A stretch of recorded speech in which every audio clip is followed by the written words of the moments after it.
a partir do versículo 14,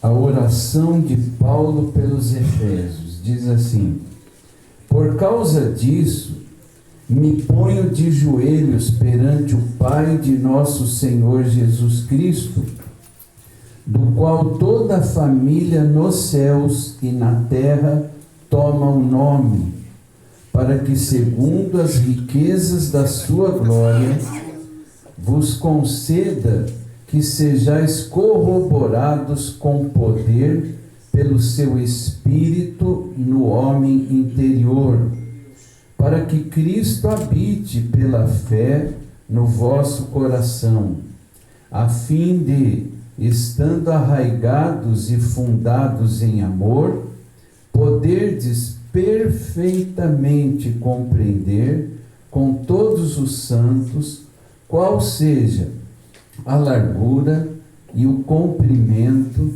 e a altura e a profundidade, e conhecer o amor de Cristo, que excede todo entendimento, para que sejais cheios de toda a plenitude de Deus. Ora, há aquele que é poderoso para fazer tudo muito mais abundantemente, além daquilo que pedimos ou pensamos, segundo o poder que em nós opera, a esse glória na Igreja, por Jesus Cristo, em todas as gerações, para todos sempre. Amém. Quero sentar, amados irmãos, e louvamos ao Senhor pela leitura da sua santa palavra. Gostaria, amados irmãos, de enfatizar o versículo 20 e repetir aqui. Se for possível, gostaria que, à medida que eu for pronunciando algumas palavras do versículo, os irmãos repetissem também. Vamos lá. Ora, aquele que é poderoso, para fazer tudo,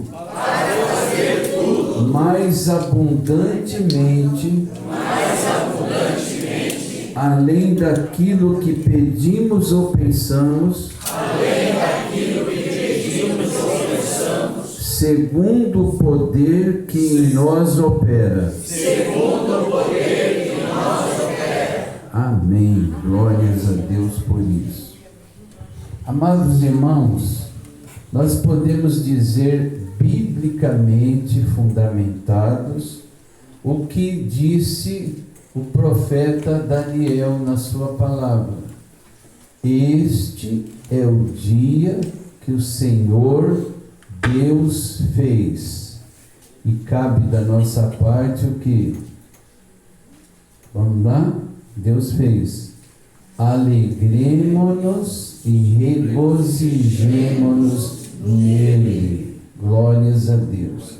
Então nós somos considerados bem-aventurados, porque fomos convidados pelo aniversariante para participar de um culto que ele desejou, de ser um culto em ação de graças pelo dom da vida que ele recebeu. 66 primaveras. Nós louvamos a Deus, e mais do que qualquer um de nós, a irmã Benedita já esboçou até ali um sorriso e ficou o tempo todo dizendo: eu estou alegre, não é verdade? Glórias a Deus por isso. Então, nós podemos dizer sem medo de errar, com base neste versículo, que Deus vai fazer hoje infinitamente mais do que Ele tem feito na vida do aniversariante, na minha vida, na sua vida e na nossa vida. Quantos podem dizer amém? Amém. Glória a Deus. Aleluia. Então nós temos esta confiança na palavra de Deus, o que o patriarca Jó dizia com toda a certeza do seu coração, ele resumindo o poder de Deus, ele disse no seu livro: Deus pode tudo. Mas quem é esse Deus que pode tudo? Ele é o El Shaddai, o Deus Todo-Poderoso. E nós estamos reunidos aqui em nome dEle, na presença dEle, na casa dEle. Nós saímos da nossa casa para vir à casa de Deus e somos bem-aventurados, porque ninguém que vai à casa de Deus com fé e se regozijar com o obreiro, com o pastor que dirige a sua família, espiritualmente falando, jamais volta para casa vazio. Eu vim buscar uma bênção nesse tempo. Em todas as vezes que vou a uma igreja, por menor que seja o local, porque Jesus garantiu que onde tem 2 ou 3 pessoas reunidas no seu nome, Ele garante a presença. Vocês estão sentindo a presença dele? Porque quando nós chegamos agora há pouco, que aquele grupo estava louvando ao Senhor, eu senti que Jesus já estava aqui esperando todos nós chegarmos nesse lugar. Louvado seja Deus. Então o El Shaddai, o Deus Todo-Poderoso, Ele tudo pode sem limites. Não há nenhuma barreira capaz de impedir que grandes bênçãos de Deus venha sobre a vida daquele que crê no seu poder. Aleluia. E há uma outra expressão também familiar que nos diz assim: haveria coisa difícil para Deus? E qual a resposta? Sim ou não? Nenhuma. Porque no dicionário de Deus, você não vai encontrar a palavra impossível. Aleluia. Para nós, seres humanos, há muitas coisas impossíveis, mas para Deus nada é impossível. E a Bíblia ainda reforça dizendo que o que é impossível ao homem se torna possível a Deus. E Jesus deixou claro que essa possibilidade requer das pessoas, de cada um de nós, uma atitude apenas. Ele disse: tudo é possível ao que crê. Vou fazer uma pergunta aqui, apenas didaticamente. É óbvio que nós, como crentes, não podemos ser diferentes. Mas quantos creem nesta possibilidade de Deus em todas as coisas? Pode levantar a sua mão esquerda e dizer amém? Amém. Muito bem. Isso foi só para perceber a atenção de todos. E isso me alegra.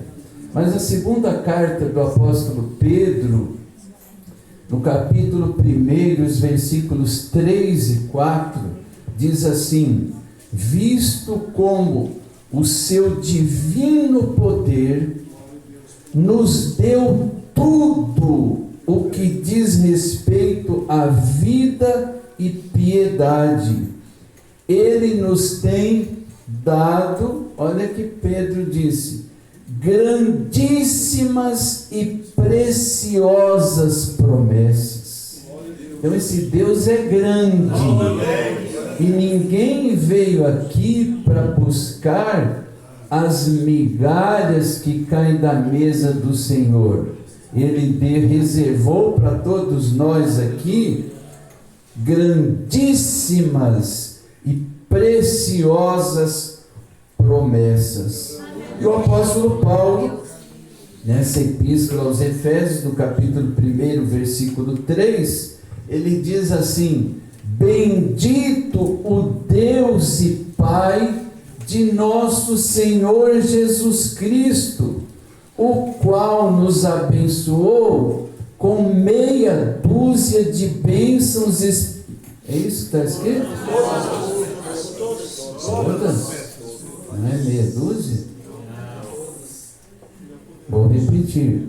Bendito o Deus e Pai de nosso Senhor Jesus Cristo, o qual, preste atenção no tempo em que está o verbo abençoar, o qual nos abençoou com todas as bênçãos espirituais, todas as bênçãos nos lugares celestiais. A bem da verdade, nós deveríamos ter essa consciência que tem muita gente nesse mundo que vive correndo atrás de bênçãos.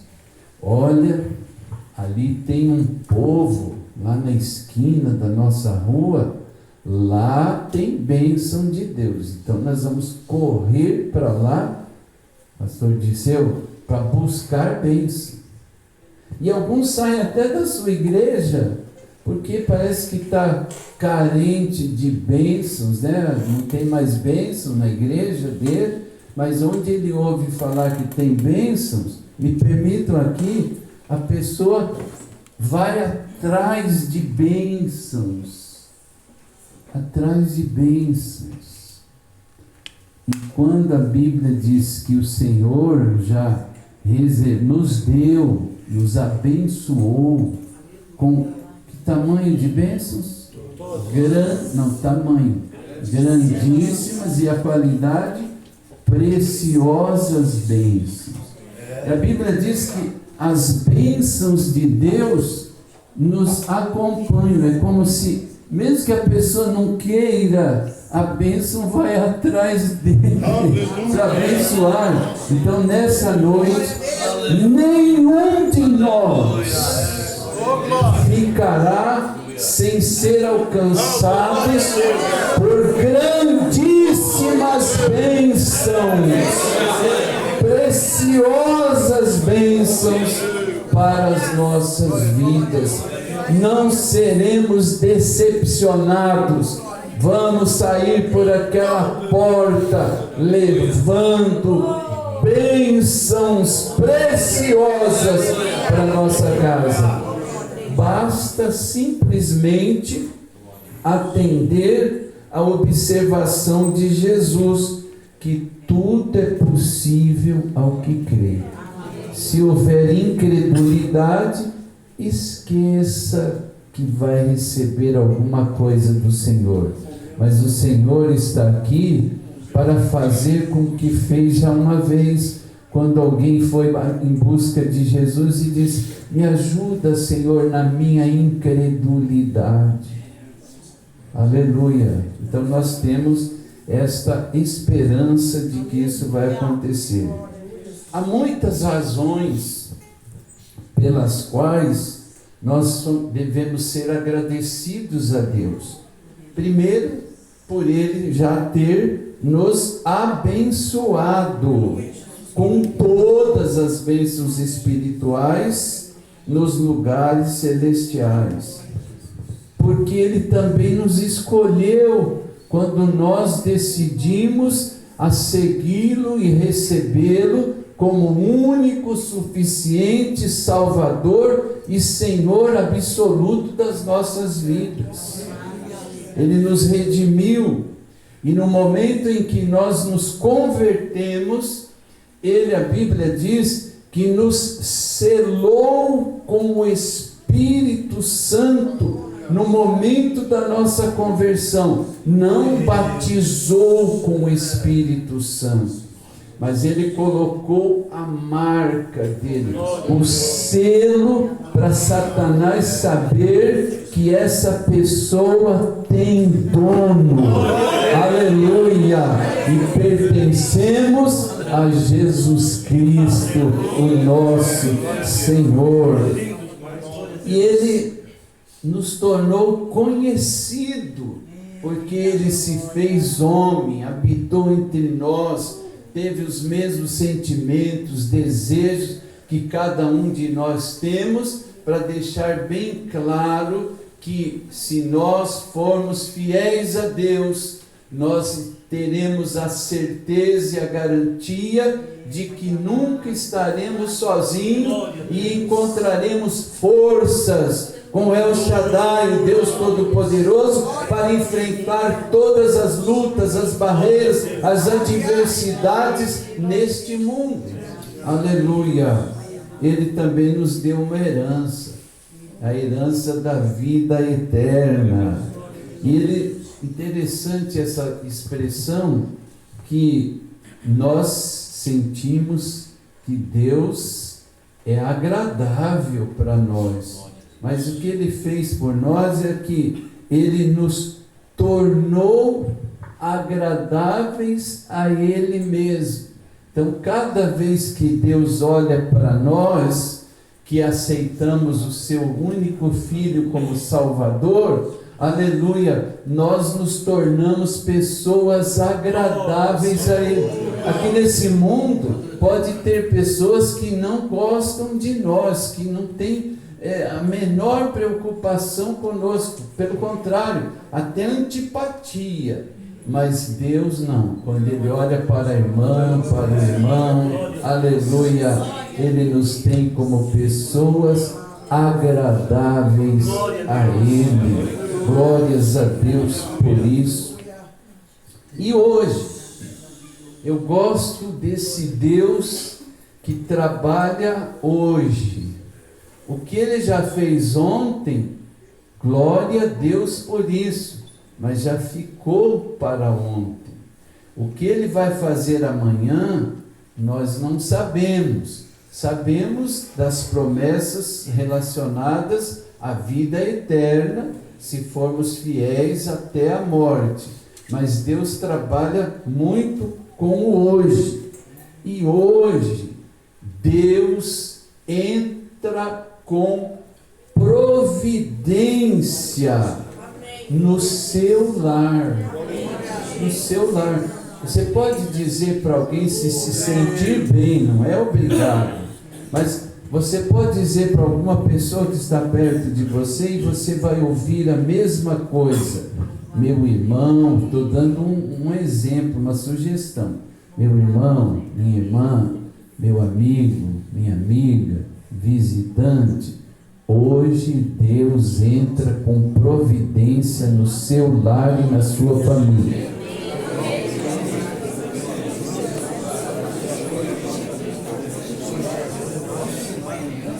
Aleluia!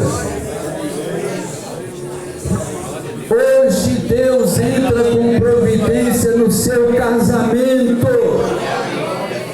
Mas pastor, o meu casamento está pendurado por um fio de linha, prestes a se arrebentar. Já falamos até sobre separação, sobre divórcio. Se mexer mais um pouquinho, arrebenta e acaba tudo. Hoje Deus me mandou aqui para dizer para você que Ele entra com providência no teu casamento. Receba esta palavra do Senhor na sua vida. Mas o pastor fala isso, mas a minha família está totalmente desunida, desestruturada, os meus familiares, pai, mãe, filho, irmão, tio, sobrinho, está uma bagunça, ninguém se respeita mais, ninguém visita mais, ninguém quer saber do outro.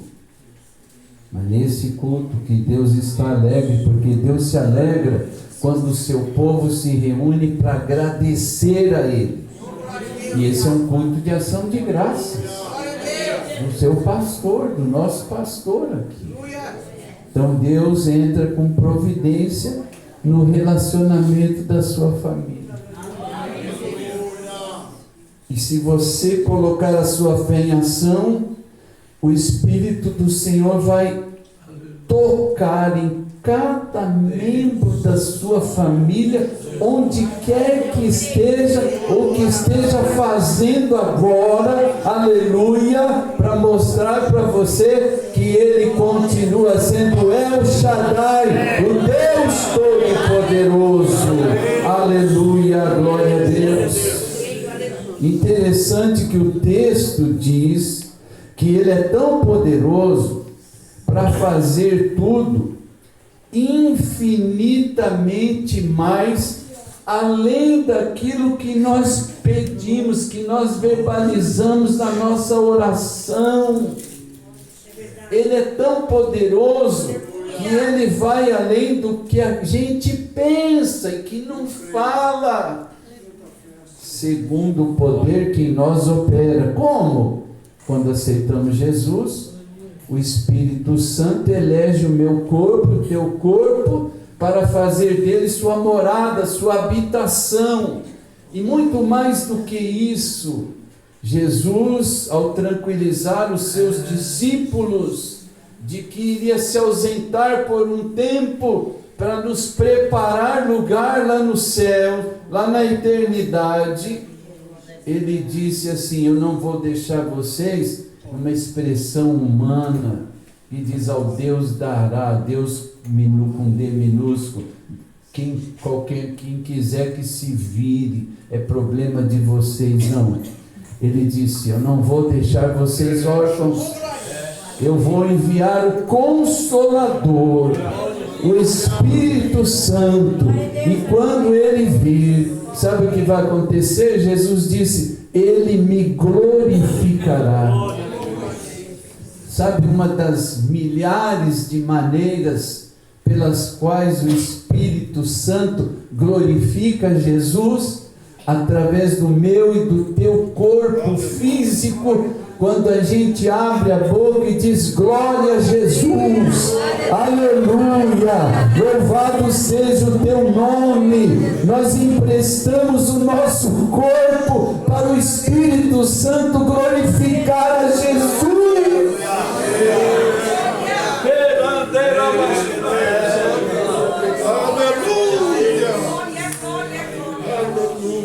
Louvado seja Deus.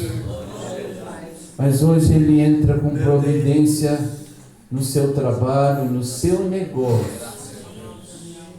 Aleluia. Não, pastor, não adianta. Não tem mais solução. É irreversível. Acabou tudo. Jesus disse que tudo é possível ao que crê. Aleluia. Lá na sua empresa. Pastor, mas praticamente eu estou falido. Mas você é fiel a Deus? É fiel nos dízimos da casa do Senhor? Malaquias 3,10 é bem claro e a gente às vezes passa por cima. De Gênesis ao Apocalipse, você não encontra em nenhum lugar quando Deus diz assim. Você não encontra nenhuma outra categoria de pessoas que não sejam dizimistas quando Deus diz assim: você sim tem minha permissão, você tem liberdade de fazer prova de mim. Irmãos, Deus, eu fazer prova de Deus, isso é um absurdo, isso é não é desrespeito. Ele garantiu: faça a prova de mim. Se eu não vou abrir as janelas do céu e derramar uma bênção tão grande que você vai ficar admirado. Tudo é possível ao que crê.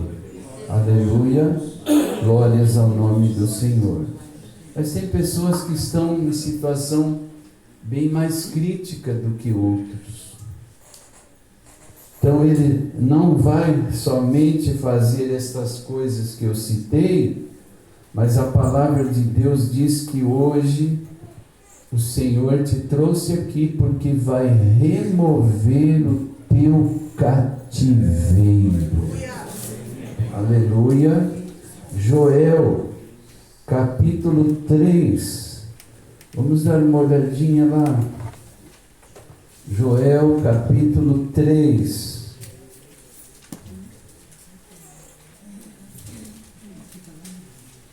Versículo 1. Joel 3, versículo 1.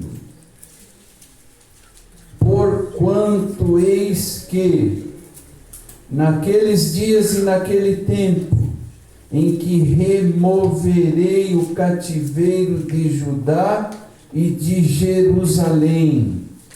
Amós, é o próximo livro, capítulo 9, versículo 14, diz o seguinte: e removerei o cativeiro do meu povo Israel, e reedificarão as cidades assoladas, e nelas habitarão e plantarão vinhas, e beberão o seu vinho, e farão pomares, e lhes comerão o fruto. Todo espírito de miséria, nesse culto em ação de graças, está repreendido da sua vida, em nome de Jesus, com a chancela do El Shaddai, que significa o Deus Todo-Poderoso. Aleluia, glória a Deus. O Senhor tirou o cativeiro de Ana, não se esqueçam. O Senhor tirou o cativeiro de Raquel, e a Bíblia diz que Deus se lembrou de Raquel, ouviu-a e a fez fecunda. Quem sabe essa palavra tem destino certo para alguma mulher casada aqui. Aleluia. Assim diz o Senhor. Glória a Deus por isso. Mas o Senhor também tirou o cativeiro de Jó. Tirou o cativeiro de Isabel, aquela que era estéril, diz a palavra de Deus. E o Senhor tirou o cativeiro daquela mulher corcunda. Lembram da passagem? Eu já vou encerrar. O texto bíblico diz que era um dia de sábado.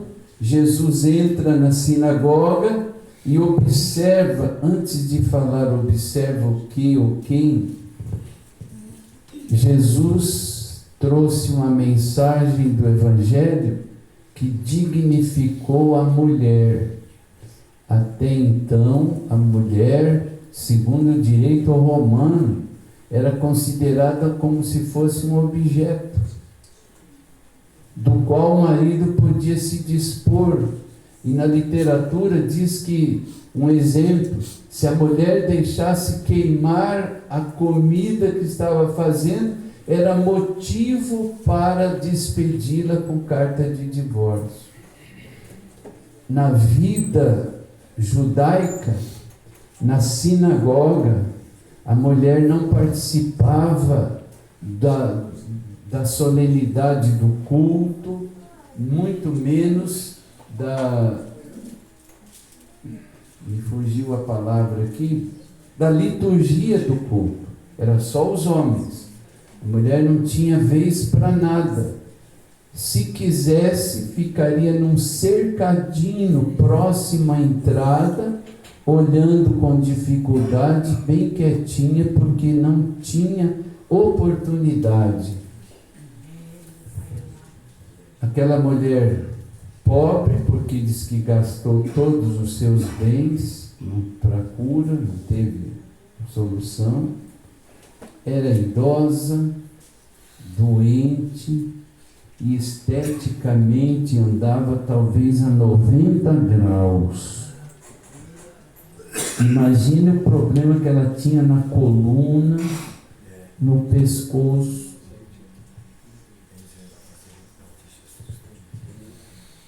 Era discriminada. A Bíblia diz que Jesus olhou para ela e teve pena, teve dó, teve compaixão. E Jesus quebra o protocolo e se vira para ela e diz assim: mulher, endireita-te. Só isso. E imediatamente ela se endireitou. E começou a saltar de alegria, glorificando a Deus por aquele milagre instantâneo. Aleluia! E nós louvamos a Deus porque o Senhor Jesus, na casa de oração, ela estava ali, ela podia estar choramingando em outro lugar, mas ela encontrou forças para estar na casa do Senhor. E estando na casa do Senhor, confiando no Deus Todo-Poderoso. Aleluia! Então não se surpreenda se a qualquer momento, até o final desse culto, o Senhor te dizer: minha filha, levanta-te. Meu filho, levanta-te e receba o milagre que você está esperando há tanto tempo. Aleluia! Mas hoje, Deus também vai restituir tudo aquilo que você perdeu, ou que o ladrão, que é o diabo, Jesus em João 10:10, ele não teve outro termo para se referir a Satanás, ele o chamou de ladrão e definiu a tríplice missão do diabo aqui na terra: roubar, matar e destruir. Aleluia! Então, de qualquer forma, uma coisa é muito certa, que o Senhor vai restituir tudo aquilo que você perdeu ou que Satanás roubou de você. Joel capítulo 2, versículo 25, diz o seguinte: é palavra de Deus, não é do pastor Wagner. E restituir-vos-ei os anos que foram consumidos pelo gafanhoto e a locusta, e o pulgão e a oruga, o meu grande exército que enviei contra vós.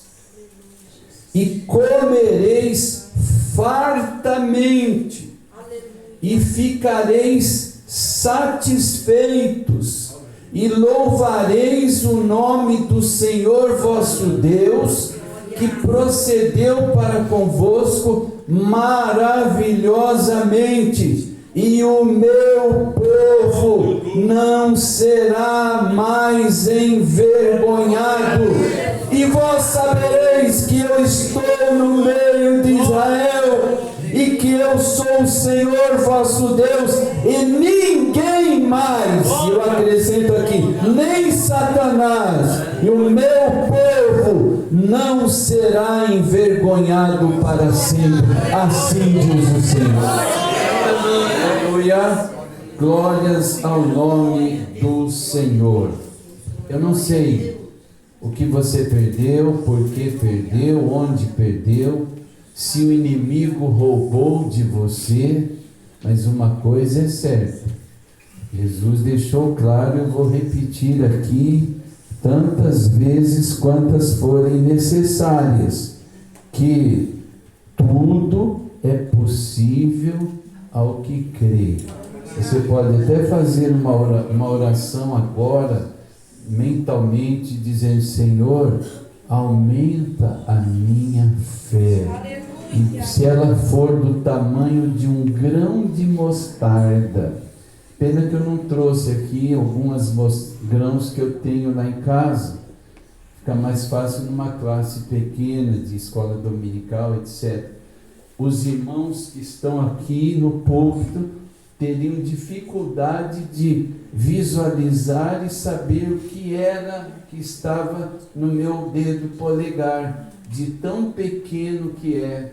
E Jesus está dizendo assim: se a minha fé, se a tua fé, se a nossa fé for do tamanho de um grão de mostarda, nós podemos chegar diante de um monte. Ah, não, mas lá na serra, não é um monte de terra físico, mas um monte de problemas, de dificuldades, de impossibilidades, e a gente tem autoridade para dizer: levanta-te, arranca-te daqui e te lance ao mar. E Jesus disse, como se ele estivesse assinando embaixo: isso vai ser feito, isso eu vou fazer. Aleluia. E eu encerro lembrando que a gente sabe o que é fé. Hebreus capítulo, qual capítulo? 11. Alguém se lembra do conceito, o significado de fé na Bíblia? Vamos tentar, sim, devagarinho. Se tiver dificuldade, pode usar a colinha aí, não tem problema. Ora, a fé é o... devagarinho, no ritmo do pastor Wagner. A fé é o firme fundamento das coisas que se esperam e a prova das coisas que não se veem. Mas como é que nós vamos adquirir fé? Durante esta breve mensagem, os irmãos exercitaram a fé sem perceberem disso. E a sua fé, do início da mensagem até agora, aumentou de tamanho, porque a Bíblia diz que a fé vem pelo ouvir a palavra de Deus. E sabe o que mais me agradou? A atenção, o respeito, a reverência que os irmãos deram à palavra de Deus. Aleluia! Então ninguém vai segurar esse povo que aumentou o nível da sua fé. E o que nos alegra mais é que sem fé é impossível alguém agradar a Deus. Então nós podemos estar satisfeitos, porque Deus está dizendo pela sua palavra, está dizendo não só parabéns para o dirigente da congregação que elaborou esse culto de gratidão a Deus, mas por todos nós que estivemos... Eu observei alguns irmãos aqui, algumas irmãs, que até estavam meio tortos assim, como, sabe, o filhote de passarinho que fica com o biquinho aberto assim, esperando a mamãe colocar o alimento na boca. Aleluia! Este ambiente está saturado de fé em Deus, e